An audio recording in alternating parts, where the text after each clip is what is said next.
გამარჯობა ძვირფას საზოგადოება. დღეს ვისაუბროთ მართლმადიდებლური მსოფლმხედველობის შესახებ. ამ თემის მომზადებისას დავუყნობით ძირითადად მღვდელმონაზონ სერაფიმ როუზის ბოლო ლექციას.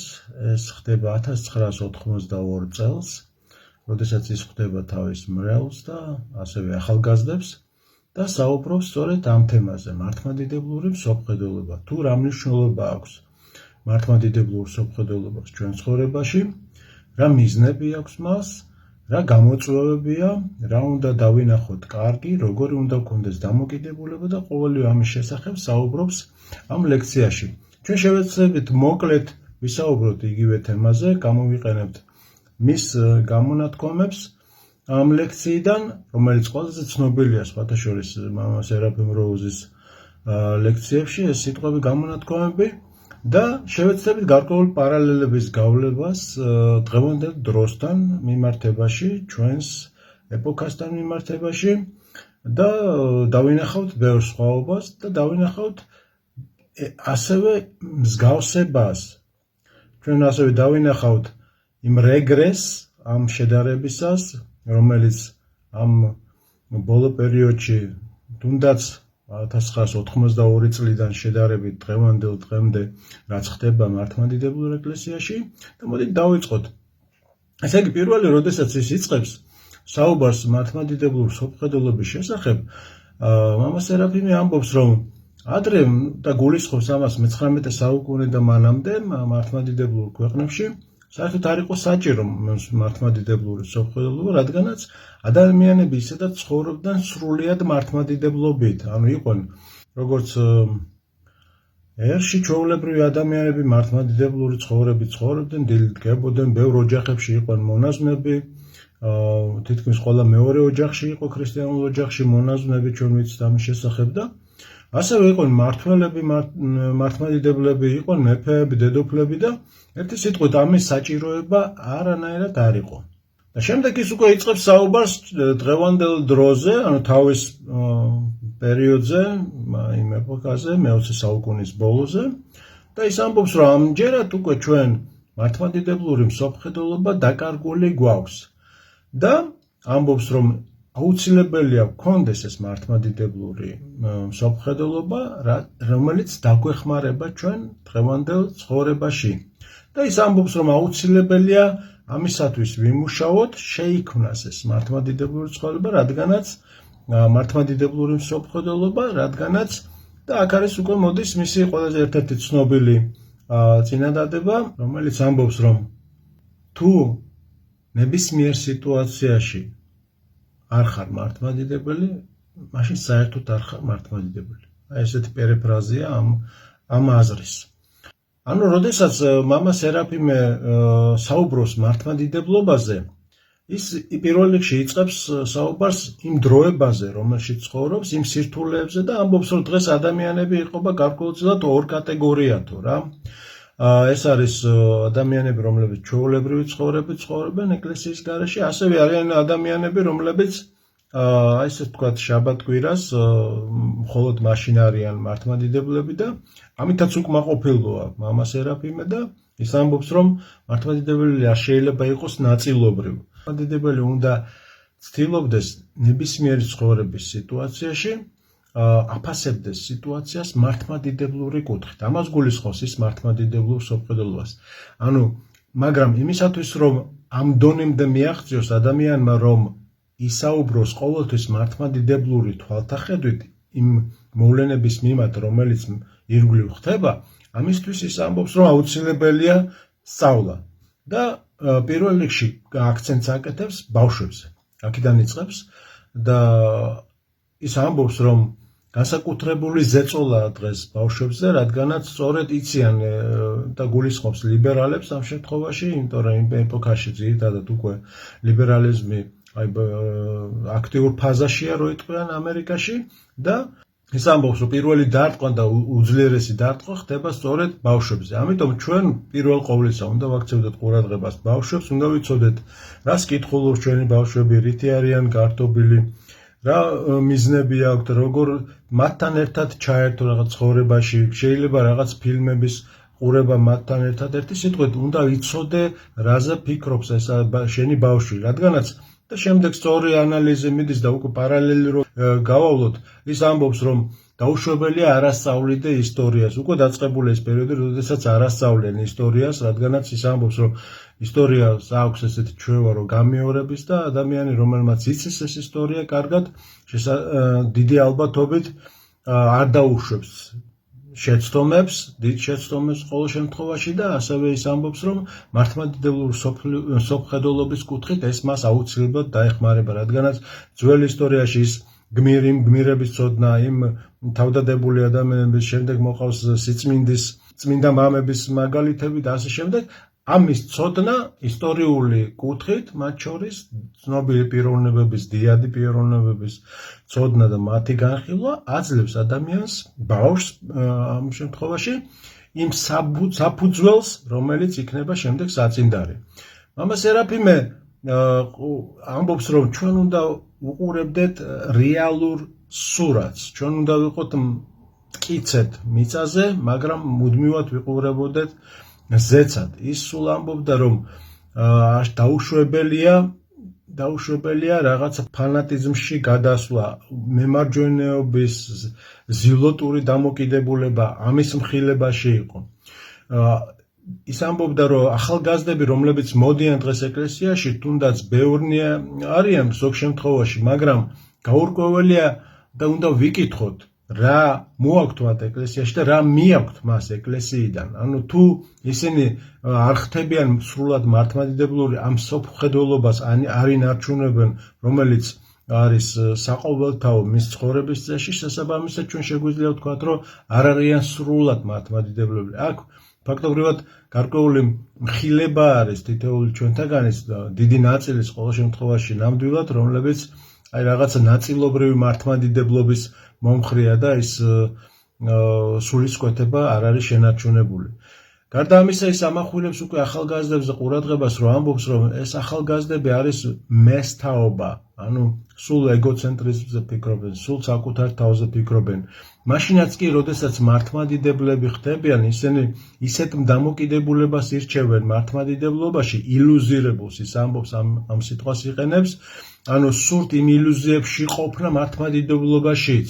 შემდეგ აქ უკვე შემოდის ბუნებრივია მოდერნიზმი, ამაზეც ბევრს საუბრობს, არაუშუალოდ ამ ლექციაზე, ჩვენ ვიცით მამა სერაფიმე როუზი, მაგრამ მისი ნაშრომები ნიჰილიზმი და მოდერნიზმი და ლიბერალიზმის შესახებ ჩვენ კარგად არის ჩვენთვის ცნობილი, ამიტომ ვიცით რას გულისხმობს მამა სერაფიმე სხვადასხვა სიტუაციებში, როდესაც ის განმარტავს ამ ილუზირებულ სამყაროს. სხვათა შორის, როდესაც ჩვენ საუბრობთ ამ ილუზირებულ, ანუ ის ამბობს, რომ ახალგაზრდები ზოგჯერ აი ისიხაზმს მისდევენო, მაგრამ მათთვის ეს იგივე გართობის დისნეილენდის გაგრძელებაო, ოღონდ სხვა მიმართულებითო. ანუ არასრულად იღებენ ამ მართლმადიდებლურ სულისკვეთებას, არამედ გართობის სული იმდენად ღრმა არის მათში, რომ ესეც შესაძლოა გახდეს გარკვეული გართობის ერთ-ერთი მიდრეკილება და მიმართულებაო.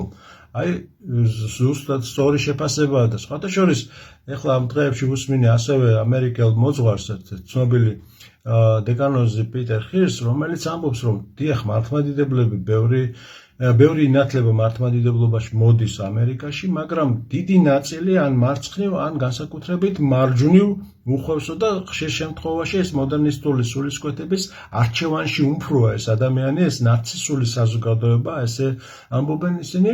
და ამ შემთხვევაში ორივე ეს მამა ემთხვევა იმ შეფასებაში, რომელიც ხდება, მაგრამ ვიღაცამ არ იფიქროს, რომ აი რა მივადექით ამ ამერიკელებს, რა ჩვენ ნამდვილად არ გვაქვს უკეთესად მდგომარეობა, მე ვიტყოდი უფრო პასუხისგებლობის კუთხით ჩვენ გაცილებით უფრო საპასუხისგებლო დამოკიდებულება უნდა გქონდეს, რადგანაც ჩვენ გაცილებით მეტი მოგვეცა, ეხლა თუ ამერიკაში უმეტესი ამერიკელი პროტესტანტები არიან, სხვა კათოლიკები და სხვა მიმდევრები, სხვადასხვა კონფესიების მიმდევრები, ჩვენთან საქართველოში უმეტესად მართლმადიდებლები ვიყავით და წილხვედრობა გვაქვს, მოციქულები გადაგებდნენ, უამრავი სიწმინდე გვაქვს, სვეტი ცხოველი გვაქვს, რა ვიცი, უამრავი სიწმინდე ის რითიც ამაყობს ქართველი მართლმადიდებელი, თუმცა ეს სიამაყე შეიძლება არც იყოს გამართლებული იმ თვალსაზრისით, რომ რაც უფრო მეტი მოგეწევ, მეტიც მოგეთხოვება. ამრიგად ჩვენ არანაკლებ სიტუაციაში ვართ, როდესაც ჩვენ საუბრობთ მამა სერაფიმ როუზის მიერ შეფასებაზე ამერიკის იმ 1982 წლის, ანუ მე-20 საუკუნის ბოლო პერიოდს, როდესაც ლიბერალური იდეოლოგია ბობოქროს ფაქტობრივად ამერიკაში, ჩვენთან დაახლოებით 20-30 წლის შემდეგ იწყება მსგავსი განვითარება და დღეს შეგვიძლია ვთქვათ, რომ ისეთ დონემდე მივაღწიეთ, რომ მამა სერაფიმ როუზი ამას ვერც კი იფიქრებდა, შესაძლოა ამის ფანტაზიაც არ ყოფნოდა იმ რეალობისა, რაც ჩვენ გვაქვს დღევანდელ დროს. შემდეგ მამა სერაფიმ როუზი საინტერესო მსჯელობებს განახორციელებს, ახლა რა უნდა გავაკეთოთ იმისათვის, რომ გქონდეს მართლმადიდებლური მსოფლმხედველობა, რა არის ამისთვის მნიშვნელოვანი და აქაც ძალიან საინტერესო მსჯელობას იწყებს მამა სერაფიმე როუზი. ის პირველ ყოვლისა ამბობს, რომ კიდევ ერთხელ პირველი რაც უნდა მოხდეს ეს დროის სულის შეფასება, აქაც ის ემთხვევა წმინდა მამების სწავლება სამიმართულებით, რადგანაც ის ამბობს, რომ დრო და სამყარო ცდილობს არა მხოლოდ ნაწილობრივ ჩაგითრიოს რაიმე საცდურში, არამედ ის ცდილობს ტოტალური ზემოქმედება მოახდინოს ადამიანზე და სრულიად ჩართოს ამ სოფლის სულისკვეთებაში. ანუ ის წუთი სოფელი არ კმაყოფილდება ნაწილობრივი ჩატრევით, მას სულს ადამიანი სრულიად ჩართოს ამ მორევში, წოდვის მორევში. და შემდეგ ამბობს მამა სერაფიმე, რომ ეს უნდა იყოს მკაფიოდ დანახული, სხვა შემთხვევაში უბრალოდ შეუძლებელია გადარჩენა. ჩვენ ვხედავთ, ვაფიქსირებთ ამას, მაგრამ არ ვერთვებით ამაში. აქ და იწყებს საუბარს, რა უნდა გაკეთდეს, როგორი უნდა იყოს დამოკიდებულება, რა საცდურებს აწყდება ამ შემთხვევაში მართლმადიდებელი ქრისტიანი. და ის ამბობს, რომ არ შეიძლება მართლმადიდებელი ქრისტიანი იყოს ამ დროების თანაზიარი და მართლმადიდებელი ადამიანი, ესეც ცნობილი სიტყვებია მამა სერაფიმ როუზის, რომ ცოტა უნდა გამოიყურებოდეს თითქოს უცნაურად ამ სოფელთან მიმართებაში. და ეს ამბობს ამას, არის აუცილებელი პირობა. ანუ, როდესაც შენ არ ხარ ამ სოფლიური და ეს ერთ-ერთი მთავარი ძირითადი წიგნი, იცით თქვენ სერაფიმ როუზის ზუსტად ამ სახელწოდებით არის ცნობილი საქართველოში, არა ამ სოფლის საგანი. დიახ, ეს არის მთავარი პირობა, ანუ ადამიანი ოდნავ უცნაური უნდა იყოს. დღევანდელი პირობებში, როდესაც ჩვენ საუბრობთ ამ მართლმადიდებლურ სულისკვეთებაზე, რაზეც სერაფიმ როუზი ამბობს, დიდი ნაწილი, მათ შორის სასულიერო პირების ამას ფანატიზმს ეძახის. რადგანაც სრულ ჩართვას იქ გამოიწყავენ და ჩვენ ამ სოფელში ვცხოვრებთ, რომელშიც გარკვეული დათმობები უნდა ხდებოდეს და სულ ნაწილობრივი ქრისტიანობა, მინიმალური ქრისტიანობა და ამაზე საუბრობს. მამა სერაფიმ როუზი თითქოს ერთი მხრივ ჩანს მკაცრი, მაგრამ მეორე მხრივ პირიქით ის ჩანს უფრო უბრალო, უფრო გამოსავალს თავაზობს, ასე რომ ვთქვათ, და რაში ჩანს ეს გამოსავალი.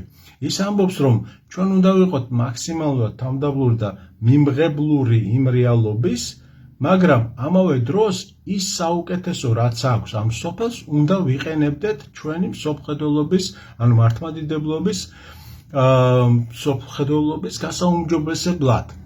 და რას გულისხმობს ახლა იქ საუბრობს, თუ კი უნდა ავარჩიოთ კარგი წიგნები და ეს უნდა ვიკითხოთ და ვაკითხოთ სხვა ადამიანებს, თუ ადამიანი იზრდება კლასიკურ მუსიკაზე, მაგალითად ის მერე ძნელად აყვება იმ აღვირახსნილ მუსიკას და დღეს უკვე ეს ელექტრონულ მუსიკას, რომელიც მუსიკის წოდებაც შეუძლებელია მისთვის, ის ასევე საუბრობს კულტურულ სხვადასხვა გამოვლინებებზე, თუ ეს უყალიბდება ბავშვს და ახალგაზრდას, ის ადვილად აღარ ერევა იმ მორევში, წოდვილ მორევში. მაგრამ უპირველესი, რასაც ის ამბობს, რაც უნდა იყოს გამოყენებული, ეს არის ეკლესიაში არსებული რესურსი ბუნებრივი აქ ის გულისხმობს საიდუმლოებებში ჩართვას, წიგნების კითხვას და აქვე აკვეთებს კომენტარს, რომ როდესაც ვერთვებით ამ სულიერ ცხოვრებაში, ამ მიმართულებით უნდა შეინარჩუნოს ზომიერება, დაუშვებელია გადახრა როგორც მარცხნივ, ასევე მარჯვნივ. იქ ერთ-ერთ ადგილზე მოყავს მაგალითი იმისა, რომ ის ამბობს, რომ თეოფანე დაყუდებული, როდესაც თარგმნიდა ძველ მამებსო, იქ ზოგ შემთხვევაში გამოტოვა ის ადგილები, სადაც საუბარია ლოცვაზე, სადაც პოზის შენარჩუნებაზეა საუბარი, ჯდომის მდგომარეობაზე, სუნთქვის რიტმზე და ასე შემდეგ. ეს ზოგ შემთხვევაში გამოტოვა წმინდა თეოფანე დაყუდებულმა და მამა სერაფიმ როუზი განმარტავს, სწორედ იმიტომ გამოტოვა ეს თარგმანი, რომ ხალხი ამას როგორც შედეგს მიაქცევდა ყურადღებას და მიბაძვას დაიწყებდაო რა. ანუ მარჯვნივ და ხიბლის შესახებ უკვე იწყებს ხიბლის შესახებ გაფრთხილებას, ხიბლის მიერი მდგომარეობის. და შემდეგ ამბობს, რომ დღეს კი უკვე ეს დაიბეჭდა ეს წიგნები, ჩვენ ხედავთ, რომ ყველაფერი უკვე სრული თარგმანებითაა და უკვე ადამიანი ვეღარ არკვევს, რომელია სწორი, მიბაძულობა ხდება იმ გარეგნულის და არა შინაგანის. შემდეგ კიდე ყველაზე მთავარს, რასაც ამბობს მამა სერაფიმ როუზი, ის იყო მომხრე გულითადი მართლმადიდებლობის. გულითადი მართლმადიდებლობაში ის გულისხმობდა, რომ ჩვენ უნდა იყო მაქსიმალურად წამდეს გულით შენი სარწმუნოება, რადგანაც გულით გადაეცემა ის სხვა ადამიანს. ანუ სხვა ადამიანი მაშინ ღებულობს შენ სიტყვას, თუ შენ გულით გაქვს ის მაქსიმალურად გააზრებული და შემდეგ გამოთქმული. ამიტომ ამ გულის მართლმადიდებლობას ის დიდ ყურადღებას აქცევს მთელი მისი ცხოვრებაში. მაგრამ ყველაზე კრიტიკული მე შემდეგ უკვე მიდის იმ ანალიზამდე, როდესაც ის ამახვილებს ყურადღებას არსზე მართლმადიდებლობას და როდის ვკარგავთ ჩვენ არს მართლმადიდებლობის, ხო? ის ამბობს, რომ ჩვენ ხედავთ დღეს ბევრ უსამართლობას, ჩვენ ხედავთ ცდომილებებს ეკლესიაში და უცოდინარობას, ზოგ შემთხვევაში სერიოზულ გადახრებსაც კი, მაგრამ თუ ჩვენ ამ შემთხვევაში არ ვიქნებით სულისკვეთებით და არ დავრჩებით მოსიყვარულენი, მაშინ ვკარგავთ არსს. ის ამბობს, რომ თუ ჩვენ ვკითხულობთ მართლმადიდებლურ ლიტერატურას მხოლოდ იმიტომ, რომ შემდეგ ვიტრაბახოთ, რომ ეს მაქვს წაკითხული და ჩვენ ვკარგავთ არსს. თუ ჩვენ ვკითხულობთ კანონებს საეკლესიო და ვსწავლობთ ამ ეკლესიურ კანონებს და ამას ვიყენებთ მხოლოდ იმისთვის, რომ ვანახოთ ადამიანებს, რომ მე კარგი ვარ და აი თქვენ შეცდომა დაუშვით, ასევე ვკარგავთ არსს. ანუ ის ამახვილებს, სწორედ ამაზე ამახვილებს ყურადღებას, რომ შენ ადამიანი უნდა იყოს უფრო მეტად თავმდაბლური, მოსიყვარულე და ამავე დროს ის არ გამორიცხავს ბუნებრივია მხილებით ღვთისმეტყველებას. ჩვენ ეს ვიცით მისი ცხოვრებიდან და მისი მაგალითებიდან. მაგან რო დაწერა როგორც მოდერნიზმის წინააღმდეგ, ისე ლიბერალების, ერესების წინააღმდეგ, უამრავი ნაშრომი გვაქვს, ვიცით, მათ შორის ცნობილი მოდერნისტების წინააღმდეგ, რომლებიც იმ პერიოდში მოღვაწეობდნენ, ეს ცნობილია ჩვენთვის. მაგრამ მამა სერაფიმ როუზმა შეინარჩუნა ეს შუალედი, ეს ოქროს გზა და ამაზე ამახვილებდა ბოლო პერიოდში ყურადღებას და შედეგიც ეს იყო, ნამდვილად გამოიყო. ამან გამოიყო ნამდვილად შედეგი, რადგანაც ადამიანი, რომელიც უსმენს, ხდება უკვე, რომ აი სრული მართლმადიდებლობა, ეს არის სიყვარული, არ იკარგება თავარი არსი და ის ამბობს, რომ მიუხედავად იმისა, რომ ჩვენ მიმართ იქნება სიცრუეები, ცილის წამებები, ჩვენ არ გვაქვს უფლება დავკარგოთ ჩვენი სახე. ანუ არსი მართლმადიდებლობისა მაშინ იკარგება. თუ არ ხარ ყოველდღიურად, ყოველ სიტუაციაში მართლმადიდებელი, არსი მართლმადიდებლობისა იკარგება. ეს და ამაზე ამბობდა, ეს არის საბაზისო თეზა, ეს არის საბაზისო ტერმინები, ეს არის საბაზისო გაგება. სწორედ ამაზეა აგებული და თუ ამ საბაზისო წყაროს ცდები ადამიანი, მაშინ უკვე მართლმადიდებლური შუალედური ოქროს გზიდან ხდება გადახვევა. ამრიგად რო შევაჯამოთ დღევანდელი ჩვენი საუბარი, ბევრი რამე შეიძლება რა ბუნებრივია კიდე დავამატოთ ამ თემას, თუმცა არ გვინდა რომ გაგვეძელოს. ჩვენ უნდა ვთქვათ, რომ დღევანდელ დროს უკვე აი 50 წლის შემდეგ, ხო, დაახლოებით პერიოდს ვამბობ, გაცილებით უფრო გართულდა მართლმადიდებლური სოფხედელობის შენარჩუნება, უფრო გართულდა ვიდრე ეს იყო 50 წლის წინათ, თუნდაც თვითონ მამა სერაფიმ როუზი ამბობდა ამის შესახებ, როდესაც რეალურად ვაფასებთ დროს სულისკვეთებას, ჩვენ უნდა გვახსოვდეს, რომ დღევანდელი ქრისტიანობა, ის ლაპარაკობს მე-20 საუკუნის ბოლო პერიოდის ქრისტიანებზე, რომ დღეს განსხვავდებიან არამც თუ 100 წლის წინ მყოფ ქრისტიანებისგან, არამედ წინა თაობის ქრისტიანებისგან. ანუ დიდი განსხვავებაა და ეს სულისკვეთების მიხედვით. ამიტომ ამახვილებდა ის ზომიერება, ყოველთვის ამბობდა ზომიერება. მართლმადიდებლურ სწავლებაში უნდა იყოს ზომიერება. ჩვენ კი უკვე, როდესაც 21 საუკუნეში ვართ, ბუნებრივად ამ მძიმე სიტუაციის გათვალისწინებით, ასევე დროის სულისკვეთების სწორი შეფასებით უნდა ვირჩევდეთ იმ ღვაწლს, იმ დონის და ეს უნდა ხდებოდეს გამოცდილ მამებთან შეთანხმებით, აუცილებლად სულიერი მოძღვართან შეთანხმებით, რომელიც შესაფერისია შენი სულიერი დონისათვის და მაშინ გამოდის შედეგი. აი ამ იდეას ავრცელებდა მამა სერაფიმ როუზი, ჩვენც ვეთანხმებით ამ იდეას და ღმერთი შეგვეწიოს ამ შუალედური გზის პოვნის და მართლმადიდებლური სოფხედელობის შენარჩუნების, რომელიც ჩვენ დაგვეხმარება ამ წუთის სოფელში მართლმადიდებლობის შენარჩუნებაში. დიდი მადლობა ყურადღებისათვის და მომავალ შეხვედრამდე.